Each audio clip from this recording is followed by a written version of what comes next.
नमस्कार दोस्तों, स्वागत है हमारे चैनल बैंक बड़ी इंडिया में। इस वीडियो में हम बात करने वाले हैं टाइप्स ऑफ बैंक अकाउंट। यानी जब भी आप किसी बैंक में विजिट करते हैं तो आपको डिफरेंट टाइप के बैंक अकाउंट पता लगते हैं। आपको कौन सा बैंक अकाउंट खुलवाना चाहिए और कौन सा आपके लिए सूटेबल है, हम इस वीडियो में उन्हीं के बारे में बात करेंगे। दोस्तों, टेक्निकल भाषा में यदि हम बात करें तो दो तरह के अकाउंट रहते हैं। पहला आता है डिमांड डिपॉजिट और दूसरा आता है टर्म डिपॉजिट। डिमांड डिपॉजिट यानी कभी भी आप उस पैसे को बैंक से डिमांड कर सकते हैं और बैंक बिना किसी शर्त यानी जो भी पैसा आपके अकाउंट में पड़ा है वो आपको दे देता है। इसीलिए saving account, current account, salary account या एनआरई, एनआरओ अकाउंट, इन सबको डिमांड डिपॉजिट अकाउंट कहा जाता है। दूसरा आता है टर्म डिपॉजिट। यानी टर्म डिपॉजिट वो अकाउंट होते हैं जो एक स्पेशल टाइम के लिए बैंक के पास आप पैसा रखते हो, जैसे कि फिक्स डिपॉजिट या रिकरिंग डिपॉजिट, जिसको हम आरडी अकाउंट कहते हैं। तो ये दोनों जो है टर्म डिपॉजिट के रूप में जाने जाते हैं। यानी आप जो पैसा है बैंक को एक खास टाइम के लिए दे रहे हो और इसके लिए इसको टर्म डिपॉजिट कहा जाता है। अब हम बात करते हैं कि आम आदमी की भाषा में बैंक में कौन कौन से अकाउंट होते हैं।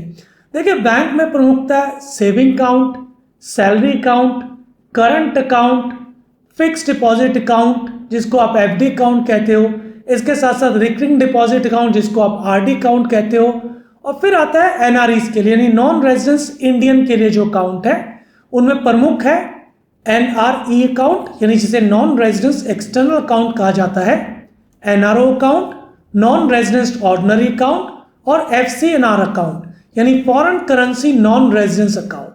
देखिए, ये तीनों अकाउंट जो है एनआरईज के लिए है यानी नॉन रेजिडेंस इंडियन के लिए है, तो वो जो है ये तीन के तीन अकाउंट खोल सकते हैं। इसके अलावा भी कुछ अकाउंट होते हैं जो बैंक टू बैंक खोले जाते हैं, जैसे नोस्ट्रो अकाउंट, वोस्ट्रो अकाउंट, लोरो अकाउंट और साथ साथ बैंक के मिरर अकाउंट। इन सभी अकाउंटों को हम इस वीडियो में डिटेल में बताएंगे कि ये अकाउंट कौन कौन खुलवा सकता है और इनका पर्पस क्या होता है। तो चलिए इस वीडियो को शुरू करते हैं। दोस्तों, सबसे पहले आता है सेविंग अकाउंट। देखिए, सेविंग अकाउंट का बेसिक ऑब्जेक्टिव यानी इसका प्रमुख उद्देश्य है सेविंग।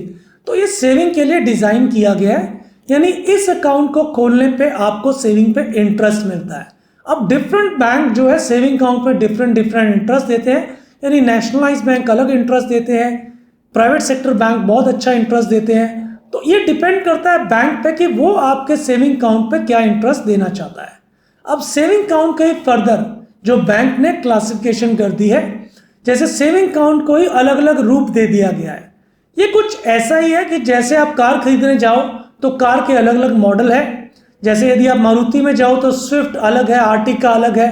तो इसी तरह सेविंग के भी अलग अलग मॉडल्स को बना दिया गया है, जैसे अब zero balance account, kids account, women account, senior citizen account, family saving account. तो इस तरीके से जो सेविंग अकाउंट्स को अलग अलग प्रकार या टाइप दे दिए गए हैं। अब इसका फायदा क्या होता है? देखिए, एक जो बैंक की ब्रांड वैल्यू है वो उसके अकाउंट से झलकती है, यानी उसका अकाउंट कितना स्ट्रांगर है, उसमें वो क्या क्या फैसिलिटीज दे रहा है। अब जैसे जैसे बैंक सेविंग में फैसिलिटीज देते हैं उसी के आधार पे वो मिनिमम अकाउंट बैलेंस जो है वो मेंटेन करवाना चाहते हैं आपसे। यानी यदि आप किसी बैंक का premium featured saving account open करते हो तो उसमें जो है आपको ज्यादा मिनिमम बैलेंस रखना पड़ेगा। तो इस तरीके से सेविंग अकाउंट्स को डिफरेंट बैंक्स ने डिजाइन किया है। लेकिन सेविंग अकाउंट का बेसिक जो पर्पस है वो सेविंग है और इस पे मूलतः आपको इंटरेस्ट मिलता है। अब हम बात करते हैं करंट अकाउंट की। देखिए, करंट अकाउंट बेसिकली बिजनेस के लिए डिजाइन किया गया है। ये एक तरह का आपका चालू खाता है जिसमें आप बिजनेस की ट्रांजेक्शन्स कर सकते हैं। इसमें आप कितनी भी ट्रांजेक्शन्स कर सकते हैं, कोई भी ट्रांजेक्शन में आपकी मनाही नहीं होती, क्योंकि ये बेसिकली ट्रांजैक्शंस के लिए ही डिजाइन किया गया है। अब सेविंग अकाउंट और करंट अकाउंट में सिर्फ एक डिफरेंस रहता है कि सेविंग अकाउंट में आपको इंटरेस्ट मिलता है, बल्कि करंट अकाउंट में आपको कोई भी इंटरेस्ट नहीं मिलता। वहीं करंट अकाउंट जो बिजनेस अकाउंट के लिए है, तो उसमें एक फायदा आपको ये रहता है कि इसमें जो ट्रांजेक्शन्स वैल्यू मिलती है, चाहे आप वैल्यू कह लीजिए, नंबर ऑफ ट्रांजेक्शन्स, वो आपको ज्यादा मिलती है as compare to saving account. अब करंट अकाउंट भी कई तरीके के होते हैं, जैसे सीसी अकाउंट यानी कैश क्रेडिट अकाउंट, जो लिमिट के लिए आपका बनाया जाता है। इसी के साथ आपका टर्म लोन अकाउंट हो सकता है, इसके साथ साथ आपका रिम्बर्समेंट अकाउंट हो सकता है, या फिर आपका ओडी अकाउंट हो सकता है, यानी आपका पैसा पड़ा हुआ है और आपने उस पर जो है ओवरड्राफ्ट फैसिलिटीज ली है। अब ये सभी करंट अकाउंट है जो आपकी सुविधा के अनुसार बैंक जो है आपको ऑफर करता है। अब आता है सैलरी अकाउंट। देखिए सैलरी अकाउंट आप खुद ब खुद बैंक में नहीं खुलवा सकते। सैलरी अकाउंट के लिए आपकी कंडीशन होनी बहुत जरूरी है कि जो आपका एम्प्लॉयर है, आपके एम्प्लॉयर का आपके बैंक के साथ एक फॉर्मल रिलेशनशिप होता है, जिसमें एक एग्रीमेंट होता है, जिसमें एम्प्लॉयर और bank terms and condition final करते हैं कि जो सेविंग अकाउंट है जो स्पेशली डिजाइन किया गया है एम्प्लॉइज के लिए, उसमें जो बैंक है और फर्दर क्या क्या फैसिलिटीज आपको ऑफर कर रहा है। जैसे वो आपको फ्री डेबिट कार्ड दे सकता है या आपको ग्रुप इंश्योरेंस दे सकता है। इसके साथ साथ और कई बेनिफिट्स जो है आपको जो सैलरी अकाउंट्स में आपको मिल जाते हैं। अब जो सैलरी अकाउंट है वो सैलरीड पर्सन ही खुलवा सकता है और उसमें सिर्फ एक ही कंडीशन है कि आपके एम्प्लॉयर और बैंक का रिलेशनशिप होना चाहिए और उसी बेस पे उस बैंक में आप सैलरी अकाउंट खुलवा सकते हैं। सैलरी अकाउंट में भी आपको सेविंग का ही इंटरेस्ट मिलता है। बेसिकली सैलरी अकाउंट भी एक सेविंग का ही टाइप है, परंतु इसको सैलरी अकाउंट इसलिए कह देते हैं क्योंकि हर महीने जो है इसमें एम्प्लॉयर के द्वारा सैलरी क्रेडिट की जाती है। देखिए फिक्स डिपॉजिट अकाउंट को आप एफडी अकाउंट भी कहते हैं। इसमें आप जो अपना पैसा है बैंक को एक फिक्स टर्म के लिए, यानी मान लीजिए आपने 1 साल के लिए दिया है या 2 साल के लिए दिया है, वो बैंक के पास रख देते हैं। क्योंकि बैंक के पास आपका जो पैसा 1 साल या 2 साल के लिए पड़ा हुआ है, तो बैंक उसमें जो इंटरेस्ट देता है वो सेविंग अकाउंट से ज्यादा देता है। नॉर्मली जो सेविंग अकाउंट में रेट ऑफ इंटरेस्ट होता है उससे 2 से 3% जो है rate of interest fix deposit में ज्यादा लगता है। अब फिक्स डिपॉजिट को आप 7 दिन से लेके 10 साल तक करवा सकते हैं। अब देखिए फिक्स डिपॉजिट में भी बैंक ने कई तरह के प्रोडक्ट जो है लॉन्च कर दिए हैं। पहले क्या था कि फिक्स डिपॉजिट में जब भी आप कोई एफडी करवाते थे, मान लो आपने 1 साल की एफडी करवाई और 3 महीने के बाद यदि आपको पैसे की जरूरत पड़ गई तो आप उसको तुड़वा लेते थे और बैंक जो है 1% पीनल चार्जेस काट के आपको जो पैसा है वापस दे देता था। लेकिन अब कुछ रिसेंटली बैंकों ने फिक्स डिपॉजिट पे कुछ ऐसे प्रोडक्ट लॉन्च किए हैं कि जिसको यदि आपने 1 साल के लिए फिक्स डिपॉजिट करवाया है तो आप उसको तोड़ नहीं सकते, यानी 1 साल से पहले वो पैसा बैंक से आप वापस नहीं ले सकते। सिर्फ डेथ के केस में नॉमिनेशन बेस्ड क्लेम में ही वो पैसा आपको वापस मिलता है। वो पैसा आपको 1 साल के बाद ही मिलेगा और इस पैसे पे जो बैंक है आपको नॉर्मल फिक्स डिपॉजिट के बदले थोड़ा ब्याज जो है वो ज्यादा देता है। अब बात करते हैं रिकरिंग डिपॉजिट की। देखिए रिकरिंग डिपॉजिट में क्या रहता है कि आप एक फिक्स टर्म के लिए जो है आरडी अकाउंट खोल देते हैं। यानी मान लीजिए आपने 3 साल के लिए आरडी अकाउंट खोला और आपके अकाउंट से हर महीने जो अमाउंट आपने सिलेक्ट किया है वो अकाउंट डेबिट होके आपके आरडी अकाउंट में जाता रहेगा और जो भी rate of interest RD account में है वो आपको मिलता रहेगा। देखिए आरडी अकाउंट का फायदा ये होता है कि जैसे इस समय इंटरेस्ट रेट पीक पे है, यानी बहुत ज्यादा है, तो यदि आप 5 साल के लिए आरडी अकाउंट करते हो और हर महीने कुछ पैसा जो है आप आरडी अकाउंट में डालते रहते हो, तो यदि फ्यूचर में यानी 1 साल या 2 साल के बाद रेट ऑफ इंटरेस्ट कम भी हो जाए तो जो पैसा आपका आरडी अकाउंट में जा रहा है, आरडी अकाउंट में आपको वही रेट ऑफ इंटरेस्ट मिलेगा जो रेट ऑफ इंटरेस्ट जब आपने आरडी ओपन की है उस समय डिसाइड हुआ होगा। अब हम दोस्तों बात करते हैं एनआरआई अकाउंट के लिए। यानी एनआरआई अकाउंट कौन कौन से अकाउंट खोल सकते हैं, तो पहला है एनआरई अकाउंट यानी नॉन रेजिडेंस एक्सटर्नल अकाउंट। अच्छा इस अकाउंट में क्या रहता है, देखिए इस अकाउंट में जो आप डिपॉजिट करते हो वो इंडियन रुपीज में डिपॉजिट नहीं कर सकते। इस अकाउंट में मैंडेटरी आपको फॉरेन करेंसी में डिपॉजिट करना है और वो फॉरेन करेंसी में जो भी आप डिपॉजिट करते हो उसको इंडियन करेंसी में बैंक द्वारा कन्वर्ट कर दिया जाता है। फॉर एग्जांपल मान लीजिए किसी पर्सन ने एनआरई अकाउंट खोला और उसने $10,000 जो है उस अकाउंट में डिपॉजिट किए, तो जिस डेट को उसने $10,000 जो अपने अकाउंट में डिपॉजिट किए उस डेट को जो भी डॉलर का रेट चल रहा था उस रेट के अकॉर्डिंगली वो इंडियन रुपीज में कन्वर्ट करके एनआरई अकाउंट में पैसा जो है बैंक द्वारा क्रेडिट कर दिया जाता है। अब दोस्तों हम बात करते हैं एनआरओ अकाउंट की, यानी नॉन रेजिडेंस ऑर्डिनरी अकाउंट।